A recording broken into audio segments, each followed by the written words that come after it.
जय हिंद दोस्तों, आप सभी का स्वागत है एक बार फिर से आपके अपने यूट्यूब चैनल यूनिक ज्ञान में। आज हम MA third semester geography paper first के मोस्ट इम्पॉर्टेंट क्वेश्चन देखेंगे। मोस्ट एक्सपेक्टेड क्वेश्चंस ये कहे जा सकते हैं क्योंकि यहाँ से प्रश्न आपको सीधे सीधे देखने को मिलेंगे। जिनके भी सब्जेक्ट का ये पेपर फर्स्ट का कोर्स टाइटल है समुद्र विज्ञान के सिद्धांत, उनके लिए ये मोस्ट इम्पॉर्टेंट हो जाता है। यूनिट वाइड हम सभी टॉपिक्स को कवर करेंगे, एक एक प्रश्न को हम अच्छे से समझेंगे। अगर आप चैनल पर नए हैं तो चैनल को सब्सक्राइब कर लीजिए जिससे आने वाली वीडियोस आपको प्राप्त होती रहें। इसके बाद जियोग्राफी पेपर सेकंड का जल्द ही दे दिया जाएगा। कुछ यूनिवर्सिटीज़ में कल ही एग्ज़ाम है तो उनके लिए लेट हो सकता है, अभी अपलोड किया जाएगा। तो आप बने रहिए, आगे चल के जो क्लासेस आने वाली हैं बहुत टाइम पर आएंगी, इसलिए चैनल को अपने दोस्तों के पास भी शेयर करिए। जिसका भी कोर्स टाइटल समुद्र विज्ञान के सिद्धांत हैं उनके लिए ये मोस्ट इम्पॉर्टेंट क्वेश्चन है। चलिए देखते हैं हमारा पहला प्रश्न क्या है। पहला प्रश्न हमारा है, महासागरीय तलीय उच्चावच पर प्रकाश डालिए तथा इसकी रूपरेखा स्पष्ट कीजिए। महासागरीय तल आखिर होते क्या हैं?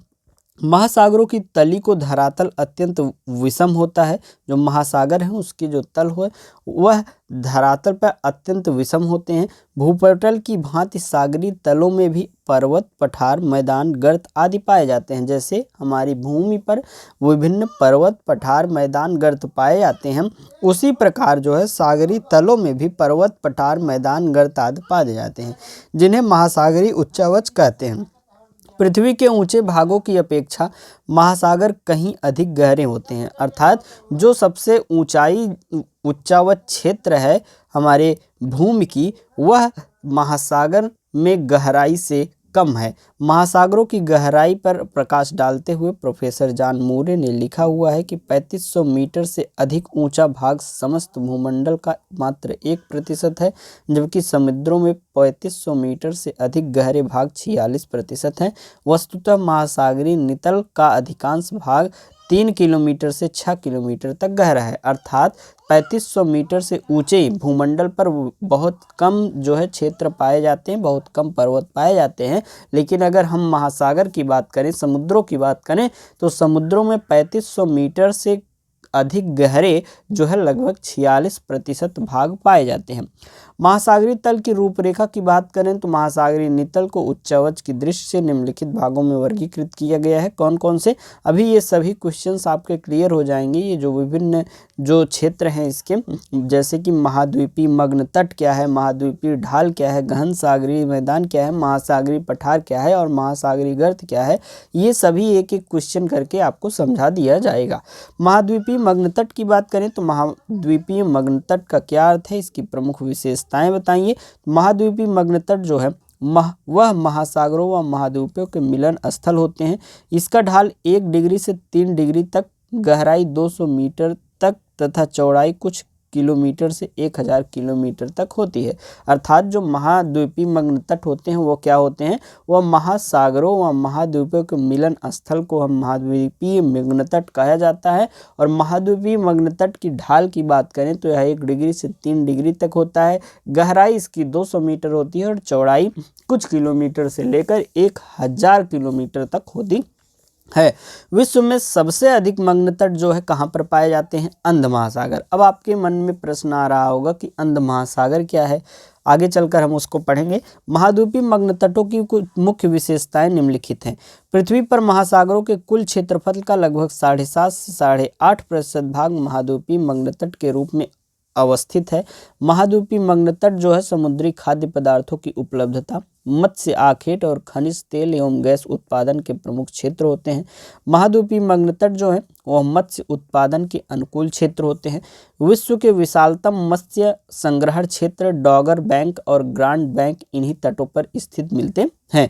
ये तट जो है प्रकाश और गर्मी की उपस्थिति के कारण जल जीवों तथा सागरीय वनस्पतियों के विपुल भंडार होते हैं। अर्थात यहाँ पर प्रकाश, जो तट पर प्रकाश होता है, गर्मी की उपस्थिति होती है और इन्हीं कारणों से जल जीव तथा सागरीय वनस्पति विभिन्न यहाँ पर अधिक होते हैं, उनका जीवन यहाँ पर संभव हो पाता है। तीसरा प्रश्न क्या है? महासागरीय उच्चावच की 2 आकृतियों मध्य महासागरीय कटक एवं समुद्री टीला का वर्णन कीजिए। अर्थात महासागरीय जो कटक है मध्य महासागरीय वह क्या है और समुद्री टीला क्या है, इसको हमें समझना है। मध्य महासागरीय कटक पर्वत की दो श्रृंखलाओं से बनी आकृति है जो एक विशाल अवनमन द्वारा जो है अलग होती है।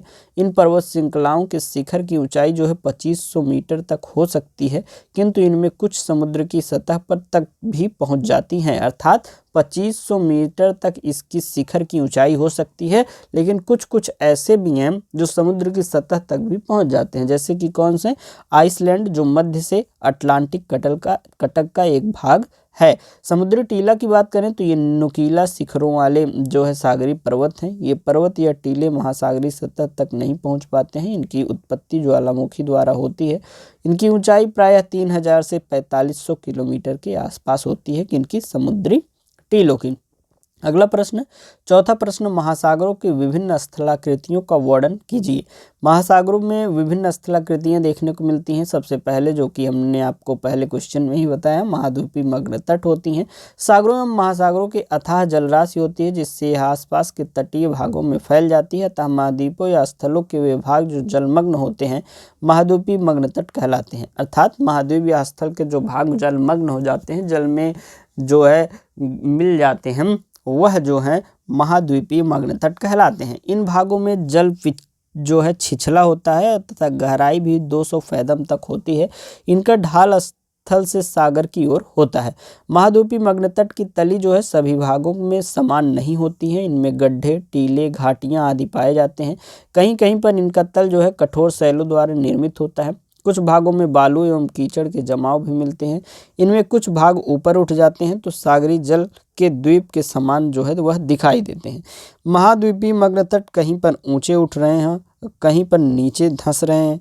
इन पर अपरदन कारकों द्वारा अवसादों का निर्माण होता रहता है। सूर्य के प्रकाश के कारण महाद्वीपीय मग्न तट पर वनस्पति तथा जंतु जो है जीवित रहते हैं और ये क्षेत्र जो है महत्वपूर्ण मत्स्य उत्पादक क्षेत्रों के रूप में विकसित हो जाती है। अर्थात पर जहाँ पर जीवों के यापन करने की स्थिति अनुकूल रहेगी वहाँ पर ही जीव अधिक होंगे। जैसे कि मत्स्य जो मछलियाँ हैं उनके रहने के लिए अनुकूल स्थितियाँ जहाँ पर होती हैं वहाँ पर ही अधिक मछलियाँ पाई जाती हैं। दूसरा है महाद्वीपीय मग्न ढाल। महाद्वीपीय मग्न तट के किनारे पर जब ढाल अचानक ही तेज हो जाता है उसे महाद्वीपीय मग्न ढाल कहा जाता है। अर्थात जो महाद्वीपीय मग्न तट हैं उनका जब किनारा आता है और अचानक से ढाल उनका तेज हो जाता है तो उसे ही महाद्वीपीय मग्न ढाल कहते हैं।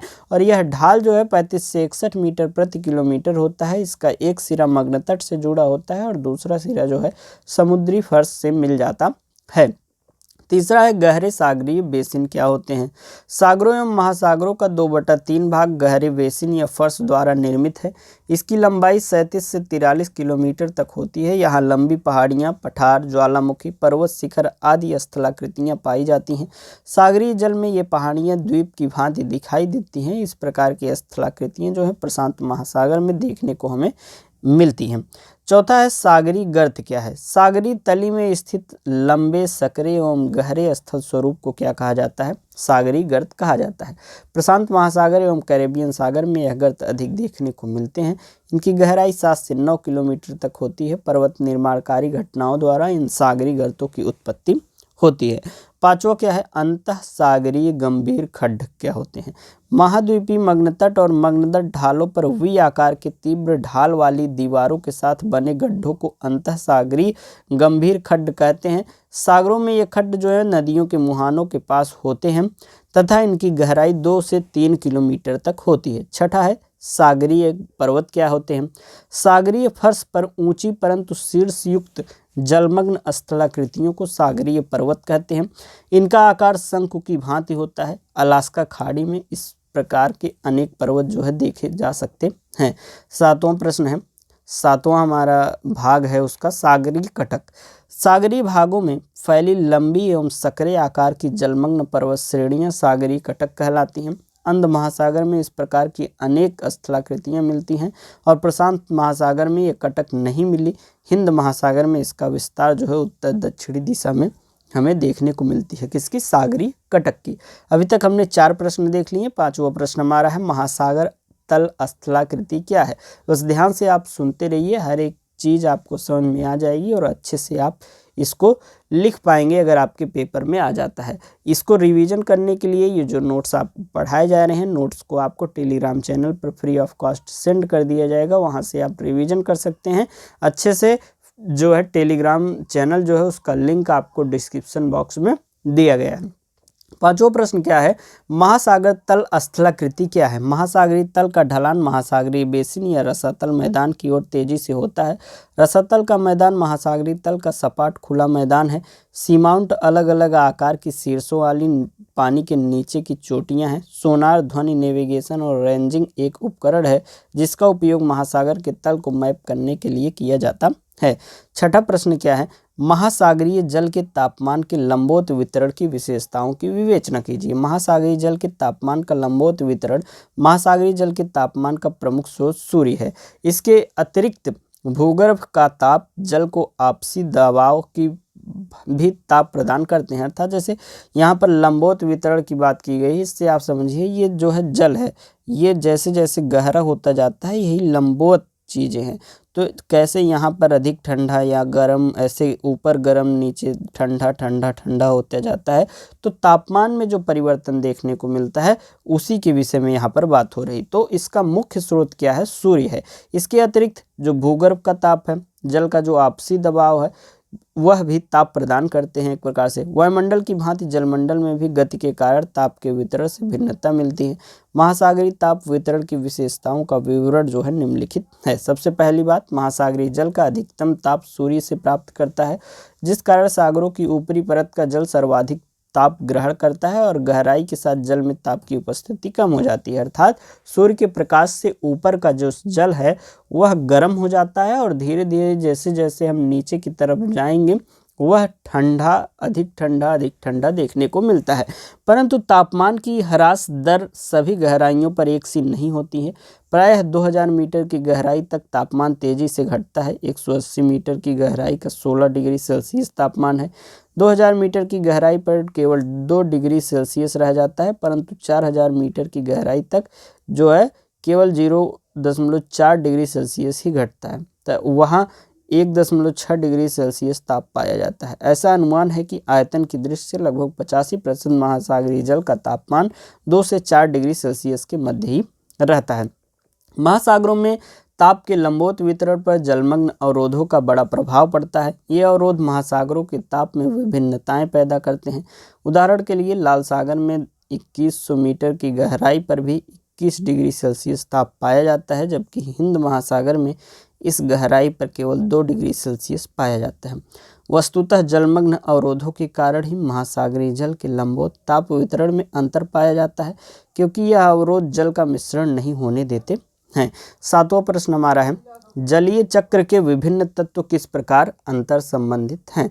जल एक चक्र के रूप में महासागर से धरातल और धरातल से महासागर तक चलने वाली प्रक्रिया है। अर्थात भूमि से महासागर में जाती है और महासागर से फिर से भूमि में आने वाला यह जल चक्र चलता रहता है। यह चक्र पृथ्वी पर, पृथ्वी के नीचे तथा ऊपर वायुमंडल में जल के संचलन की व्यवस्था करता है। पृथ्वी पर जल चक्र करोड़ों वर्षों से कार्यरत है और आगे भी पृथ्वी पर जब तक जीवन है यह चक्र सक्रिय रहेगा। सभी प्रकार के जीव इसी जल चक्र पर निर्भर हैं। जल चक्र से संबंधित तत्व जो परस्पर अंतर संबंधित प्रक्रिया में जल चक्र को सक्रिय रखते हैं वह कौन कौन से हैं। सबसे पहला वाष्पीकरण। वाष्पीकरण जल चक्र का सबसे महत्वपूर्ण घटक है। महासागर से वायुमंडल का परिसंचलन इसी प्रक्रिया द्वारा संपन्न होता है और इस प्रक्रिया में सौर ताप से जल गर्म होकर वाष्प के रूप में वायुमंडल में वह जाता है। दूसरा क्या है, संघनन। जल के गैसीय अवस्था से द्रवीय अवस्था में परिवर्तन को संघनन कहते हैं। जल चक्र में संघनन का कार्य वायुमंडल में संपन्न होता है। इसी प्रक्रिया में महासागर का जल जो है वायुमंडल से धरातल पर पहुंचता है। तीसरा क्या है, अवक्षेपण।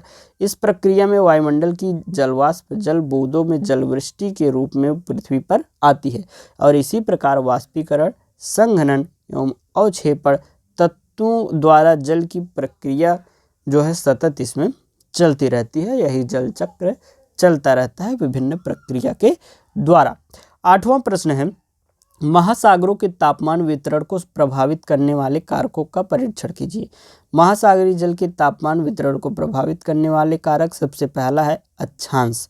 ध्रुवों की ओर सौर विकिरण की मात्रा घटने के कारण महासागरों के सतही जल का तापमान जो है विषुवत वृत्त से ध्रुव की ओर घटता जाता है, अर्थात विषुवत रेखा जो है वहाँ पर देखिए ज़्यादा जो है गर्मी रहती है। तो जैसे जैसे इससे दूर जाते जाएंगे अक्षांश से, वैसे वैसे जो है क्या होता जाएगा, तापमान कम होता जाता है। दूसरा है स्थल तथा जल का असमान वितरण। उत्तरी गोलार्ध के महासागर दक्षिणी गोलार्ध के महासागरों की अपेक्षा स्थल के बहुत बड़े भाग से संबंध है, इसलिए उत्तरी गोलार्ध दक्षिणी गोलार्ध की अपेक्षा अधिक ऊष्मा ग्रहण करता है।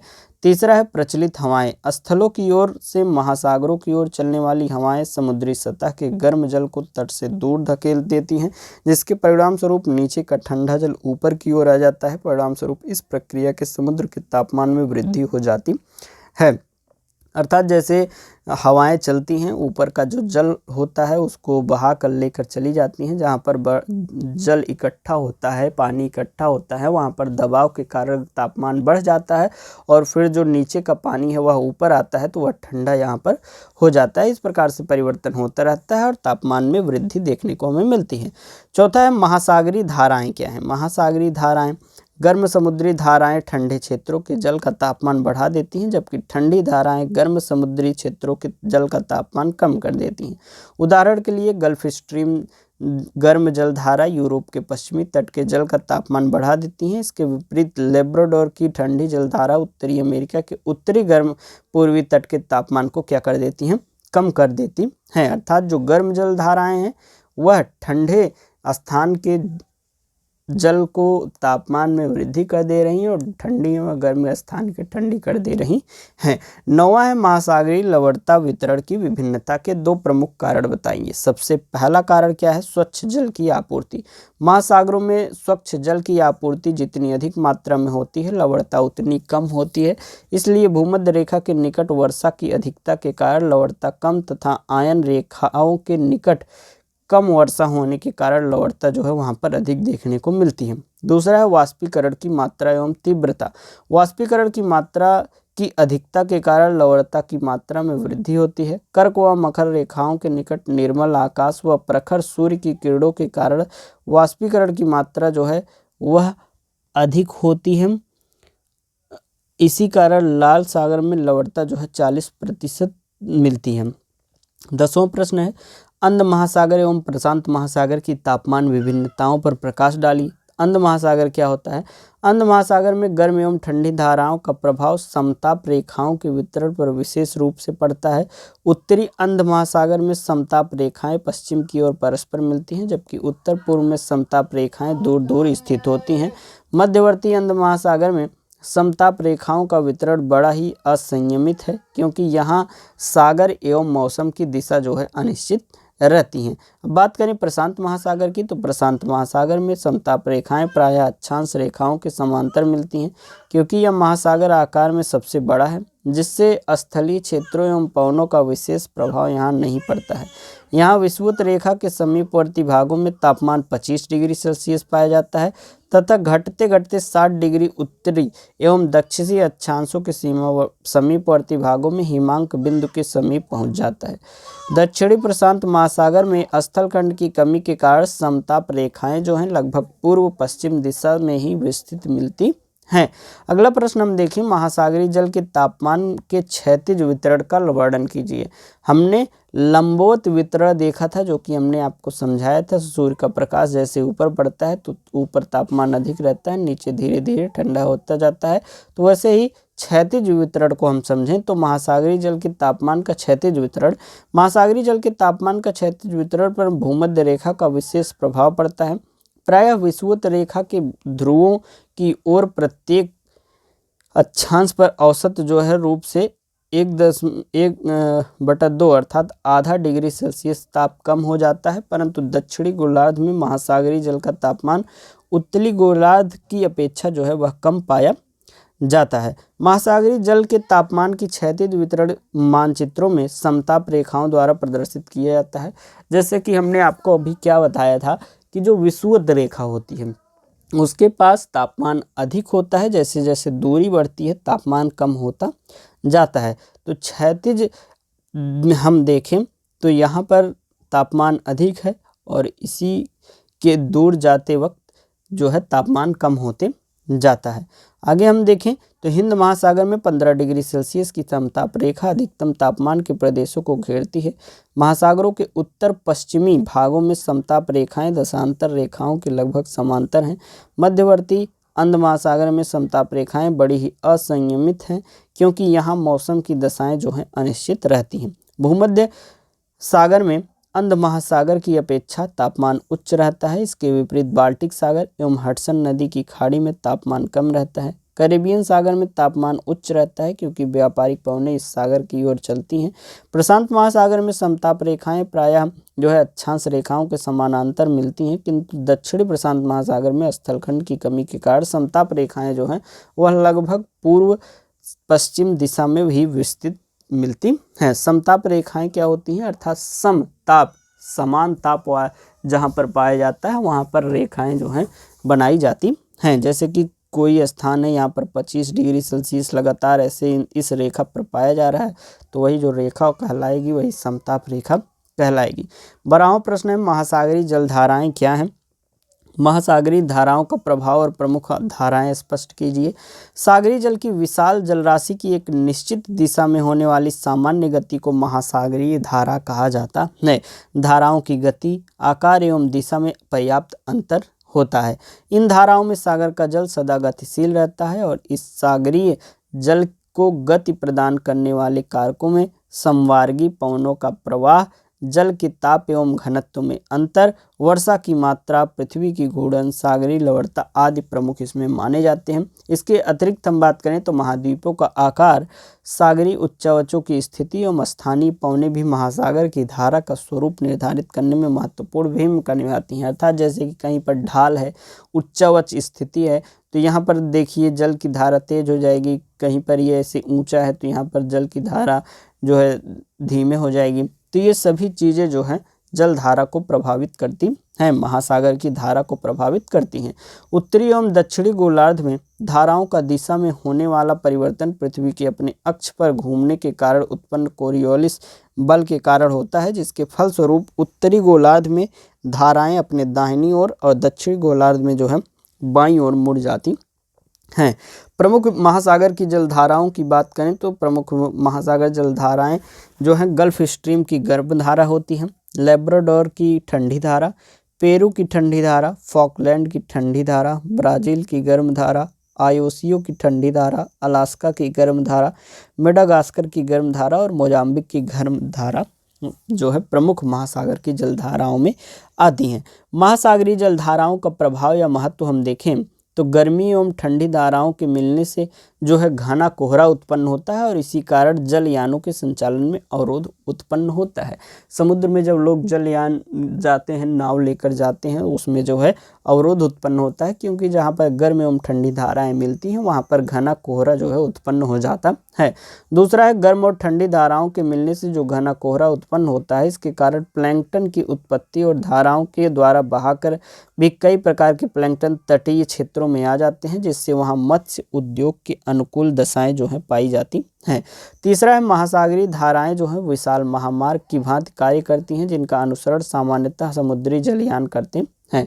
गर्म धारा के प्रवाह के कारण ध्रुवीय प्रदेशों के कुछ बंदरगाह लगभग साल भर खुले रहते हैं, जिनका व्यापार पर सकारात्मक प्रभाव पड़ता है। पांचवा है महासागरीय धाराएं पृथ्वी के क्षेत्रीय उष्मा संतुलन को बनाए रखने के लिए महत्वपूर्ण भूमिका एक प्रकार से निभाती हैं। 13वां प्रश्न है जलधाराएं कैसे उत्पन्न होती हैं? जलधारा कुल मिलाकर दो प्रकार के बलों द्वारा प्रभावित होती हैं। पहला है प्राथमिक बल, दूसरा है द्वितीयक बल। प्राथमिक बल कौन सा होता है? जो दल की गति को प्रारंभ करता है, और द्वितीयक जो है जो धाराओं के प्रभाव को नियंत्रित करता है। अर्थात जल की गति को प्रारंभ कौन कौन करता है? सबसे पहला सौर ऊर्जा से जल का गर्म जो होता है वह प्रारंभ करता है, वायु से प्रारंभ होता है, तीसरा है गुरुत्वाकर्षण और चौथा है कोरियोलिस बल। और द्वितीयक बल की बात करें तो जो धाराओं को प्रभावित करती है, सबसे पहला है पानी के घनत्व में जो अंतर होता है और दूसरा है लवणता में अंतर। महासागरीय जल जो है धाराओं की ऊर्ध्वाधर गति को यह प्रभावित करता है, जो पानी का घनत्व में अंतर देखने को मिलता है, अर्थात अधिक घनत्व जो होता है सघन जल नीचे बैठता है, जबकि हल्के जल की प्रवृत्ति ऊपर उठने की इसमें होती है। लवणता में अंतर की बात करें तो अधिक खारा जल निम्न खारे जल की अपेक्षा ज़्यादा सघन होता है तथा इसी प्रकार ठंडा जल जो है गर्म जल की अपेक्षा अधिक सघन होता है। कुल मिलाकर दो बल हैं, प्राथमिक बल, द्वितीयक बल। प्राथमिक बल जो है वह क्या करता है, जल की गति को प्रारंभ करता है और द्वितीय जो है धाराओं के प्रभाव को नियंत्रित करता है। अगला प्रश्न हम देखेंगे, जलधाराएं तापमान को कैसे प्रभावित करती हैं। जलधाराएं तापमान को प्रत्यक्ष रूप से प्रभावित करती हैं। ठंडी या गर्म जलधाराएं तापमान को अलग अलग प्रकार से प्रभावित करती हैं। ठंडी जलधाराएं जो हैं ठंडा जल गर्म जल क्षेत्रों में लाती हैं। ये महाद्वीपों के पश्चिमी तट पर बहती हैं। ऐसा दोनों गोलार्धों में निम्न व मध्य अक्षांशीय क्षेत्रों में होता है और उत्तरी गोलार्ध के उच्च अक्षांशीय क्षेत्रों में ये जलधाराएं महाद्वीपों के पूर्वी तट पर बहती हैं। गर्म जलधाराओं की बात करें तो गर्म जलधाराएं जो हैं वह जल को ठंडे जल क्षेत्रों में पहुंचाती हैं, गर्म जलों को, और प्रायः महाद्वीपों के पूर्वी तट पर बहती हैं। दोनों गोलार्धों के निम्न व मध्य अक्षांशीय क्षेत्रों में यह बहती है। उत्तरी गोलार्ध में ये जल धाराएं उच्च अक्षांशीय क्षेत्रों में महाद्वीपों के पश्चिमी तट पर बहती हैं। उत्तर पश्चिम यूरोप में गर्म धाराएं मौजूद हैं जो उत्तरी पश्चिमी यूरोप के तटीय क्षेत्रों के तापमान को बढ़ाती हैं। 15वां प्रश्न है, लहरें क्या हैं। लहरें पानी में जो है दोलनशील हलचलें हैं जो समुद्र की सतह के वैकल्पिक उत्थान और पतन से प्रकट होती हैं। दूसरे शब्दों में लहरें जो है वास्तव में ऊर्जा है, न कि पानी, जो समुद्र की सतह पर चलती हैं। जब कोई लहर गुजरती है तो पानी के कण केवल एक छोटे वृत्त में चलते हैं। अधिकतम लहर की ऊंचाई हवा की ताकत से निर्धारित होती है, यानी यह कितनी देर तक चलती है और यह किस क्षेत्र में एक ही दिशा में चलती है। लहरें इसलिए चलती हैं क्योंकि हवा जल जो है निकाय को अपने रास्ते में धकेलती है, जबकि गुरुत्वाकर्षण लहरों के शिखरों को नीचे की ओर खींचता है। गिरता पानी पुराने कुंडों की ओर धकेलता है और लहर एक नई स्थिति में चलती है। लहरों के नीचे पानी की वास्तविक गति गोलाकार होती है। यह इंगित करता है कि जैसे जैसे लहर पास आती है चीज़ें ऊपर और आगे बढ़ती हैं, जैसे जैसे वह गुजरती हैं नीचे और पीछे वह आती हैं। समुद्र में लहरें अपनी ऊर्जा कहाँ से प्राप्त करती हैं, तो पवन तरंगों को ऊर्जा प्रदान करता है। हवा के कारण समुद्र में लहरें जो है चलती हैं और ऊर्जा तट रेखाओं पर जारी होती है। सतही जल की गति महासागरों के स्थित गहरे तल के पानी को शायद ही कभी प्रभावित करती हो। जैसे ही कोई लहर जो है समुद्र तट के पास आती है वह धीमी हो जाती है। ऐसा गतिशील जल और समुद्र तल के बीच होने वाले घर्षण के कारण होता है।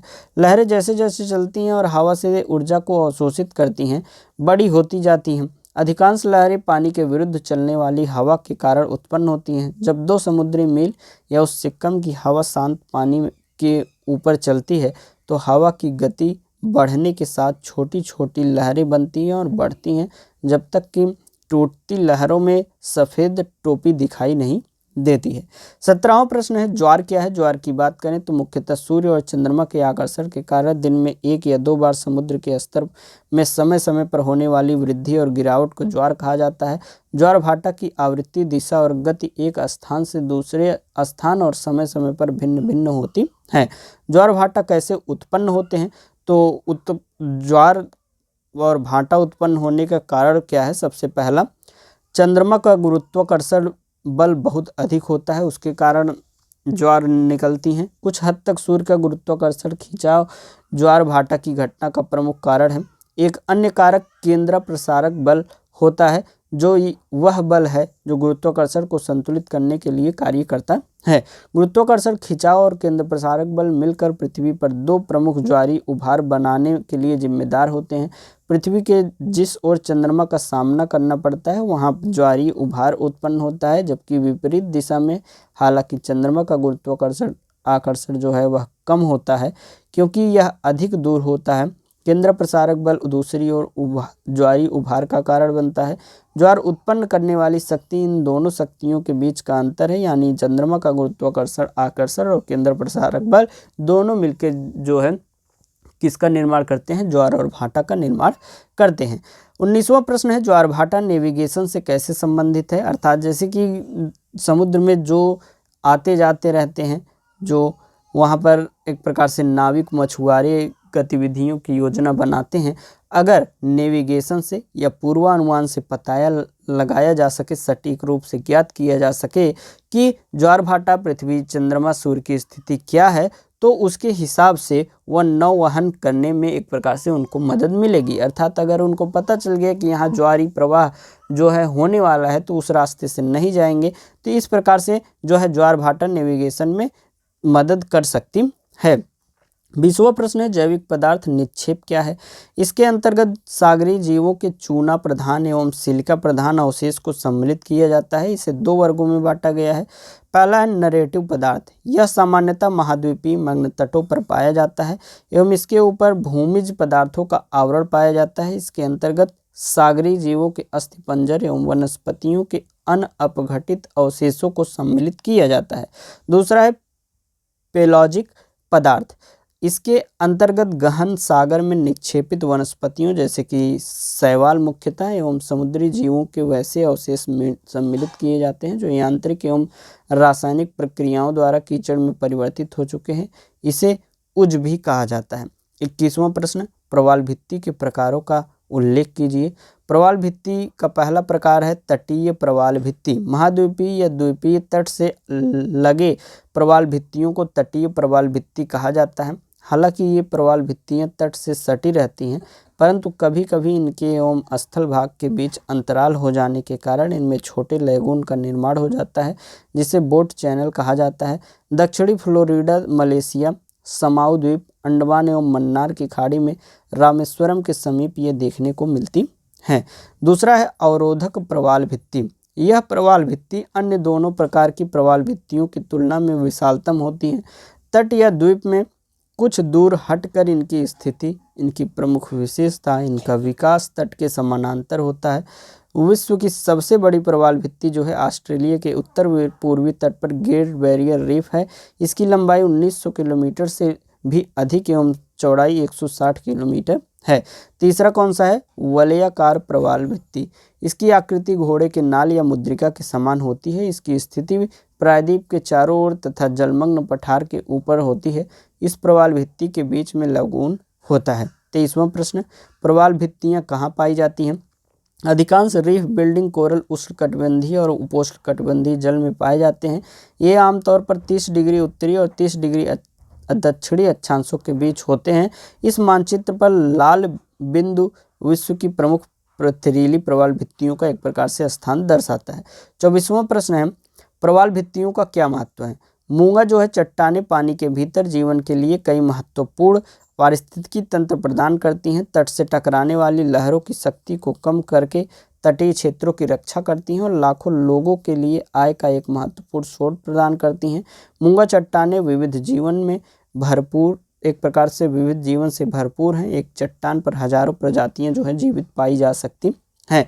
25वां प्रश्न है, प्रवाल भित्तियों की रक्षा क्यों की जानी चाहिए। मूंगे की चट्टानें एक बफर प्रदान करती हैं जो हमारे तटों को लहरों, तूफानों और बाढ़ से बचाती हैं। मूंगे तट रेखा को लहरों और तूफानों से बचाने के लिए अवरोध बनाते हैं। मूंगा चट्टान की संरचना तट रेखाओं की लहरों, तूफानों और बाढ़ से अधिक बचाती है, जिससे जीवन की हानि, संपत्ति की क्षति और कटाव को रोकने में एक प्रकार से यह मदद करती है। 26वां प्रश्न और अंतिम प्रश्न आपका है, प्रवाल भित्तियों के विकास के लिए उपयुक्त परिस्थितियों का उल्लेख कीजिए। प्रवाल भित्तियों के विकास के लिए उपयुक्त जो परिस्थितियां हैं, सबसे पहला सूर्य का प्रकाश है। मूंगों को उथले पानी से उगने की आवश्यकता होती है जहां सूर्य का प्रकाश उन तक पहुंच सके। मूंगे ऑक्सीजन और अन्य चीज़ों के लिए उनके अंदर उगने वाले जो शैवाल हैं उन पर निर्भर होते हैं, और चूंकि इन शैवाल को जीवित रहने के लिए सूर्य के प्रकाश की आवश्यकता होती है, इसलिए मूंगे को जीवित रहने के लिए सूर्य के प्रकाश की आवश्यकता होती है।